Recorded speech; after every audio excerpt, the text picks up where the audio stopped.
সাংগঠনিক কিছু দুর্বলতা রয়েছে, সেরকমভাবে আকৃষ্ট করতে পারেনি মানুষকে। তবে আমাদের কাছে নির্বাচন ভোট শেষ কথা না। পশ্চিমবঙ্গ ভারতবর্ষে যে ঘটনাগুলো ঘটছে তার বিরুদ্ধে বামপন্থীরা মাঠে ময়দানে আছে। আজ এমনই বললেন বাম সরকারের প্রাক্তন মন্ত্রী তথা উত্তর দিনাজপুর জেলা সম্পাদক আনারুল হক। ইসলামপুর সূর্য সেন মঞ্চে সিপিআইএমের 1 নম্বর এরিয়া কমিটির সম্মেলন অনুষ্ঠিত হলো। সেখানে আজ বিভিন্ন কার্যক্রম রাখা হয়। দলীয় পতাকা উত্তোলন সহ প্রাক্তন মুখ্যমন্ত্রী বুদ্ধদেব ভট্টাচার্যের প্রতিকৃতিতে মাল্যদান পুষ্পার্ঘ্য নিবেদন করে আজকের সম্মেলন শুরু হয়। সিপিএমের উত্তর দিনাজপুর জেলা সম্পাদক তথা রাজ্যের প্রাক্তন বাম আমলের মন্ত্রী আনারুল হক বলেন, প্রত্যেক 3 বছর অন্তর অন্তর পার্টির নিয়ম অনুযায়ী সম্মেলন অনুষ্ঠিত হয়, তাই এই সম্মেলন হচ্ছে জেলা জুড়ে। তিনি বলেন, আগামী 11-12 জানুয়ারি ডালখোলা শহরে অনুষ্ঠিত হবে জেলা সম্মেলন। সেখানে উপস্থিত পলিট ব্যুরোর সদস্য তথা রাজ্য সম্পাদক মোহাম্মদ সেলিম। এরপর রাজ্য সম্মেলন ও পার্টি কংগ্রেস অনুষ্ঠিত হবে। তিনি আরো বলেন, 6টা নির্বাচনে আমরা হেরেছি, এটা ঠিক, তবে ভোট পার্সেন্টেজ আমাদের বাড়বে। তবে কিছু সাংগঠনিক দুর্বলতা রয়েছে বলেও জানান তিনি। আমরা জেলা কনফারেন্স আমরা করব ডালখোলা শহরে।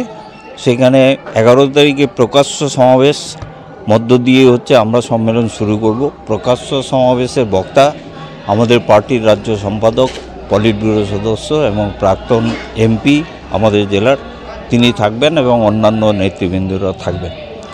জেলা সম্মেলনগুলো শেষ হয়ে গেলে আমাদের গোটা পশ্চিমবাংলার শেষ করে আমরা ফেব্রুয়ারি মাসে হুগলি জেলার যে আমরা ডানকুনিতে যে রাজ্য সম্মেলন আমাদের ফেব্রুয়ারি মাসের যে 23, 24, 25 এই 3টে ডেটে আমাদের রাজ্য সম্মেলন হবে। এবং পরবর্তীকালে এপ্রিল মাসের যে আমরা 22, 23, 24 এপ্রিল মাসের যে আমরা আবার কেন্দ্রীয় পার্টির যে সম্মেলন, যেটাকে পার্টি কংগ্রেস বলে থাকি আমরা, সেই পার্টি কংগ্রেস তামিলনাড়ুর যে মাদুরাই শহরে যে অনুষ্ঠিত হবে। এই প্রক্রিয়াটা আমাদের পার্টির মধ্যে আমরা আমাদের সংবিধান অনুপাতে প্রতি 3 বছর অন্তর অন্তর আমরা বিভিন্ন ক্ষেত্রে সম্মেলন করে 3 বছরের যে আমাদের সাফল্য, আমাদের দুর্বলতা, আমাদের বিফলতা, আমাদের সাংগঠনিক যে কাঠামো, সেইগুলোর যে আবার নতুন করে সাজানোর চেষ্টা করি। নতুন করে আমরা কমিটি তৈরি করি, দায়িত্ব কমরেডরা আসেন এবং তারা আগামী দিনে আবার আমাদের কাজকর্ম শুরু করেন। এই মোটামুটি আমাদের সম্মেলন সম্পর্কে এই বক্তব্য। কমরেড মোহাম্মদ সেলিম আমাদের পার্টির রাজ্য সম্পাদক এবং পলিট ব্যুরোর সদস্য, আমাদের জেলার এই ক্ষেত্রেই আমাদের রায়গঞ্জ লোকসভার প্রাক্তন এমপি ছিলেন। তিনি আমাদের সম্মেলন প্রকাশ্য সমাবেশে থাকবেন। তার সাথে সাথে অন্যান্য রাজ্যের নেতৃত্ব, যেমন কমরেড পলাশ দাস রাজ্য সম্পাদক মণ্ডলীর সদস্য, কমরেড জীবেশ সরকার রাজ্য সম্পাদক মণ্ডলীর সদস্য, এছাড়াও আরও নেতৃবৃন্দ যে আমাদের উপস্থিত হবেন। আর এই এরিয়া সম্মেলন উপলক্ষে আগামী 30 তারিখ ইসলামপুর 2 নম্বর এরিয়া কমিটির সম্মেলন গুঞ্জুরিয়াতে আমরা ওই পাঁচুর এশিয়া প্রাথমিক বিদ্যালয়ে যে আমাদের হবে। সেই সম্মেলনকে উপলক্ষ করে আমরা 30 তারিখে একটা সমাবেশ করব গুঞ্জুরিয়া বাজারে। সেই সমাবেশে আমাদের বক্তা আমাদের পার্টির রাজ্য নেতৃত্ব কমরেড শতরূপ ঘোষ, তিনি উপস্থিত থাকবেন। আমাদের জেলার ক্ষেত্রে আমরা এই বিষয়গুলো ঠিক করেছি।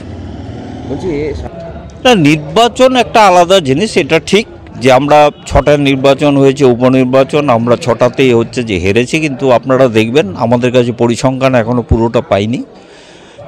আমাদের পার্সেন্টেজ অফ ভোট যে আমাদের বাড়বে। আমরা এই জায়গাটা চেষ্টা করছি। আর কিছুটা যে উপনির্বাচনের ক্ষেত্রে একটা ধ্যান ধারণা মানুষের থাকে যে এটা পরিবর্তন করে লাভ নেই। আমরা আমাদের ভোট পার্সেন্টেজ যে ম্যাক্সিমাম বাড়বে এবার। আমি আশা করছি যে বাড়বে। এবং মহারাষ্ট্রের ক্ষেত্রেও নির্বাচন হয়েছে, আমাদের সেখানে যে 2-1টা সিট আমরা পেয়েছি। নির্বাচনটা যে আমরা এখনও পর্যন্ত আমরা দাবি করব না, আমাদের সাংগঠনিক কাজকর্মের ক্ষেত্রে কিছু দুর্বলতা আছে। মানুষের কাছে আকর্ষণ আমরা এখনও আকৃষ্ট করতে পারিনি, সেই চেষ্টা আমাদের চলছে। বিভিন্ন আন্দোলন, শুধু নির্বাচন বা ভোট এটাই আমাদের কাছে শেষ কথা না।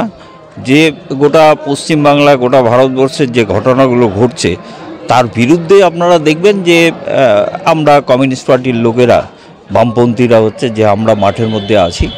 আমরা প্রতিবাদ প্রতিরোধ গড়ে তোলার চেষ্টা করছি। এটাও আমাদের একটা সাফল্য যে আমরা মানুষের কাছে যাচ্ছি। হ্যাঁ, এটা ঠিক যে ভোটে হচ্ছে যে তার প্রতিফলন আমরা ঘটাতে পারছি না, আমাদের দুর্বলতা আছে, আমরা কাটাবো। আবার ভোট হচ্ছে যে প্রহসনে পরিণত করে। হ্যাঁ, বিভিন্ন ক্ষেত্রে হচ্ছে যে ভয় ভীতি, হুমকি, থ্রেট কালচার ইত্যাদি এই সমস্ত কিছু চলছে, যার ফলে আমরা হয়তো একটু পিছিয়ে আছি, প্রতিফলন ঘটাতে পারছি না। এই মুহূর্তেই আমরা চাইছিও না। আমাদের পার্টির যে সাংগঠনিক কাঠামো সেগুলো হচ্ছে যে আমরা নতুন করে ভাবনা চিন্তা করে আমরা নিয়ে যাওয়ার চেষ্টা করছি। বিভিন্ন আন্দোলনের ক্ষেত্রে আমরা আছি। শূন্য হলেও আমরা সমাজী মানুষের সঙ্গে আছি এবং এবারে নির্বাচনে পশ্চিমবাংলায় রেজাল্ট হয়েছে সম্মেলন কক্ষে দ্রুত প্রবেশ করুন। সম্মেলনের কাজ আমরা শুরু করব।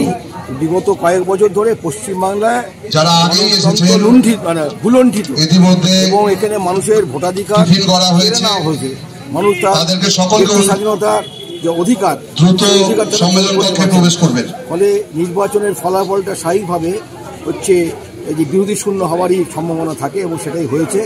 তবে এই অবস্থান কিন্তু আগামী দিনে থাকবে না। বিশেষ করে এই সময়কালে মানুষ যেভাবে রাজ্যের সরকার এবং কেন্দ্রীয় সরকারের বিরুদ্ধে জোটবদ্ধভাবে রাস্তায় সামিল হয়েছেন, ফলে হচ্ছে অবস্থার পরিবর্তন ঘটবে এবং আগামী দিনে এই যে স্বৈরাচারী আমাদের রাজ্যের সরকার, সেই সরকার কিন্তু আগামী দিনে থাকবে না। সেই লড়াইয়ের কিন্তু যাত্রা কিন্তু শুরু হয়েছে।